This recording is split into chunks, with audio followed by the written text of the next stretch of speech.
ఈరోజు మంచి మాట. మనం చాలామందిని స్ట్రెస్‌ఫుల్‌గా చూస్తున్నాం మనం. అది ఆ స్ట్రెస్ తగ్గడానికి ఏం చేస్తే బాగుంటుంది అనుకుంటే, నాకు 3 విషయాలు గుర్తొచ్చాయి. ఆ 3 విషయాలు గుర్తుపెట్టుకుంటే స్ట్రెస్ ఉండదని నా ఉద్దేశం. ఒకటి, ఏది ఎప్పుడు జరగాలో అప్పుడే జరుగుతుంది. అది ముందు జరగదు, తర్వాత జరగదు. మరి 9 నెలలైతే గానీ ప్రసవం అవ్వదు. అలాగే సాయంకాలం అయితే మర్నాడు పొద్దున్న కానీ సూర్యోదయం అవ్వదు. సో, అందువల్ల అలాగే మనం వర్షాకాలం అయిపోయిన తర్వాత మళ్ళా 9 నెలలు వెయిట్ చేస్తే కానీ వర్షాకాలం రాదు.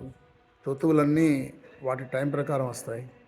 అందువల్ల నేచర్ అంతా టైం ప్రకారం జరుగుతుంది కాబట్టి మనకి ఇది అని మనం అనుకోక్కర్లేదు. ఆ టైం ప్రకారం జరుగుతుంది. ఇదొకటి మనకి స్ట్రెస్‌ని తగ్గించేది. రెండోది, ఏ పని ఎవరి వల్ల అవుతుందో వాళ్ళే చేయాలి. వాళ్ళే చేస్తారు కూడా. మిగతా వాళ్ళు చేయలేరు. భీష్ముడు అంతటి వాడిని శిఖండియే హ్మ్, కూలగొట్టాడు గానీ అర్జునుడు చేయలేకపోయాడు. అలాగే ద్రోణుడిని అర్జునుడు ఎట్టి పరిస్థితుల్లోనూ అంతం చేసి ఉండేవాడు కాదు. దుష్టోద్యుమ్నుడు దాని గురించి పుట్టాడు కాబట్టి ఆయన చేశారు. అందువల్ల మనకి భారతం అనే కాదు, ఎక్కడ చూసుకున్నా కూడా ప్రతిదానికి ఎవరి వల్ల అవ్వాలో వాళ్ళ వల్లే పనవుతుంది. ఏ, అదొక రెండోది. మూడోది అందరికీ తెలుసున్న విషయమే అది. అదేంటంటే ఏం జరిగినా మన మంచిగా జరుగుతుంది అని.